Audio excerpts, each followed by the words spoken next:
Live from Fargo and serving you on TV, online, and on the go. This is Valley News Live at 5:30.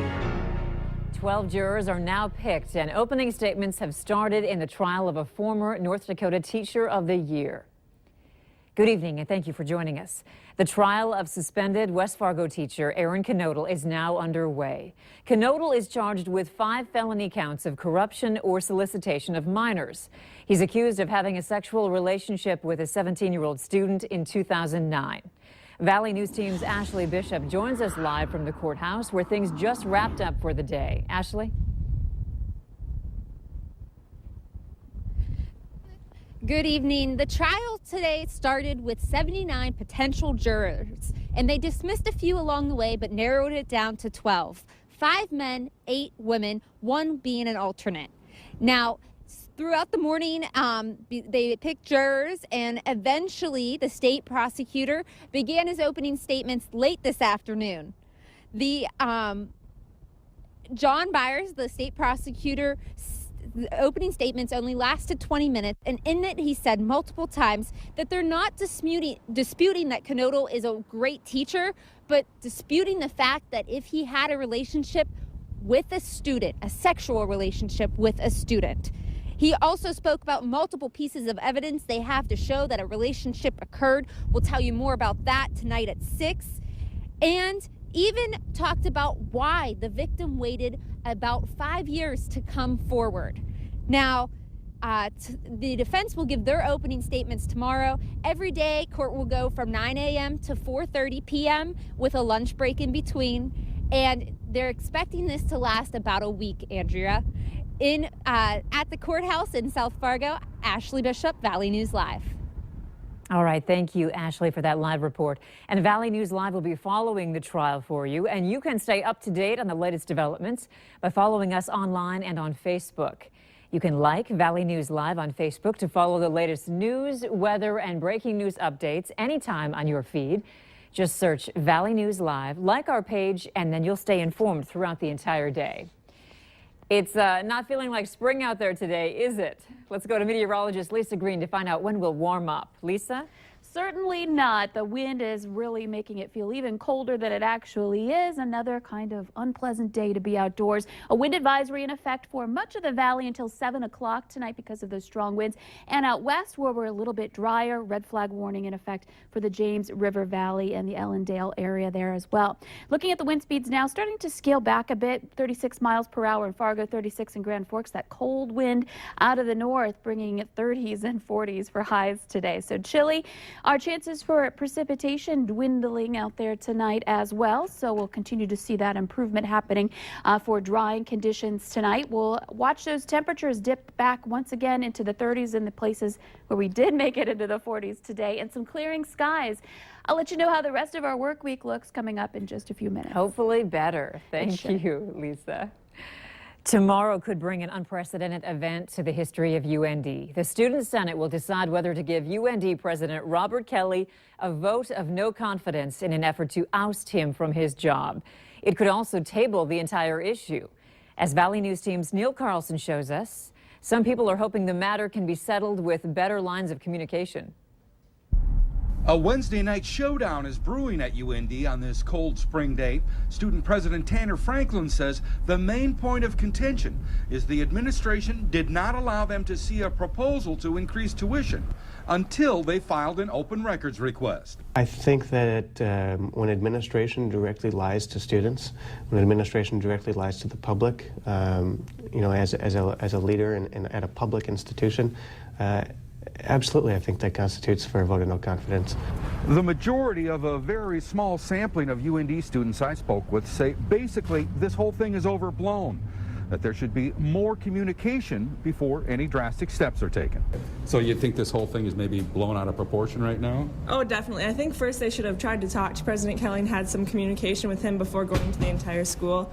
And from what I've heard, it doesn't sound like they did that. I think it's kind of bad about the student government to speak out against Kelly about everything. Okay. Yeah. You think Kelly's done a good job? Yeah.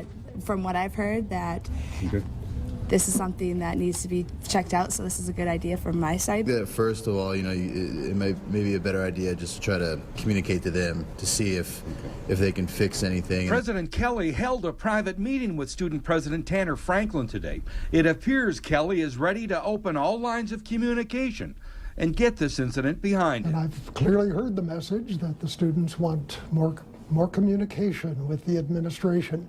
That has come through loud and clear.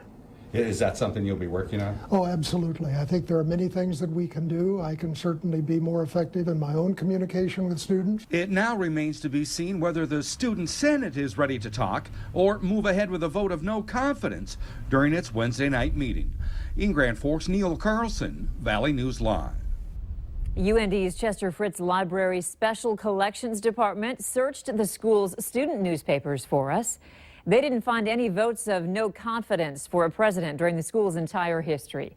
That public UND Student Senate meeting will be held at UND's Memorial Union Ballroom at 7:30 tomorrow night.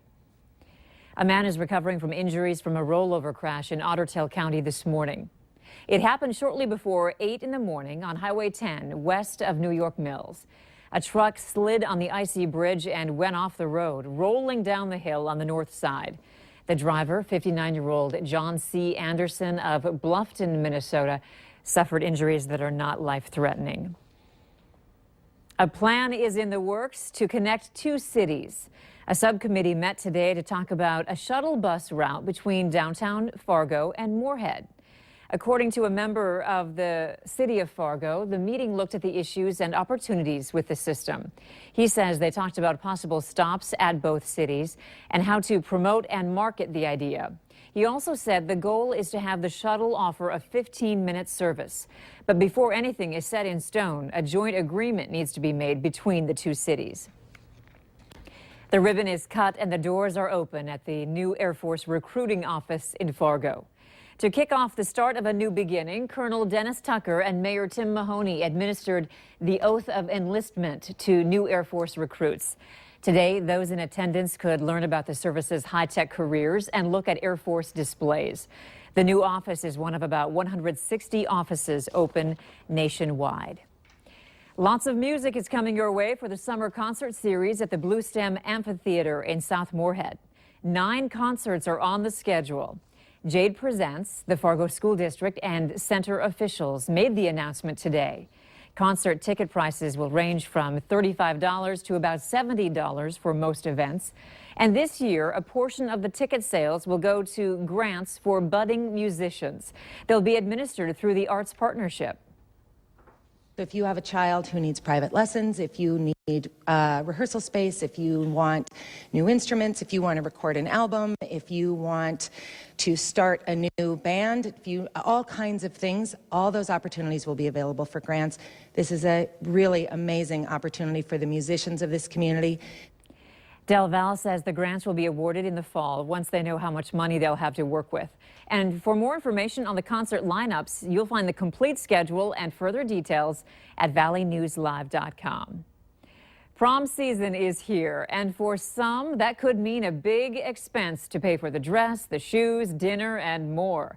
But prom goers are in luck. Some stores, like JCPenney, are already marking down their prom dresses, which can help you save money. Another way to save is by having friends do each other's hair or makeups. Men can also save some green by investing in a suit that will be well used in the future. Interviews for fraternities, you're going to need it for internships, so you buy it now, but you definitely be using it again. For more ways to save, go to valleynewslive.com and look for this story in the Valley Today section under our News tab. And coming up on tonight's Consumer Alert, it's called Promposal. We'll tell you just how much some are spending to pop the prom question. A true winner at the Boston Marathon is the man who finished last. It was around 4 this morning that Michael Melamed approached the finish line. The 39-year-old Venezuelan has muscular dystrophy, but that didn't stop him from going the 26.2 miles. The crowd of supporters waiting for him rivaled that of anyone who finished yesterday. He completed the marathon to support a group that helps educate children in Venezuela. This is his 5th and last marathon, but he isn't done inspiring others. And now we have 6 years of an overhuman effort to send a message to the people to raise the bar of their own expectation of themselves. He says Boston is special to him because he visited the Children's Hospital there as a child to get treatment for his muscular dystrophy. Still ahead tonight, be careful. While your phone, your iPhone or iPad apps could be more at risk of being hacked. Just a trace of precipitation today in Fargo-Moorhead, high of 41. That's well below the average of 60. I'll let you know if we'll see that number anytime soon. Coming up right after this.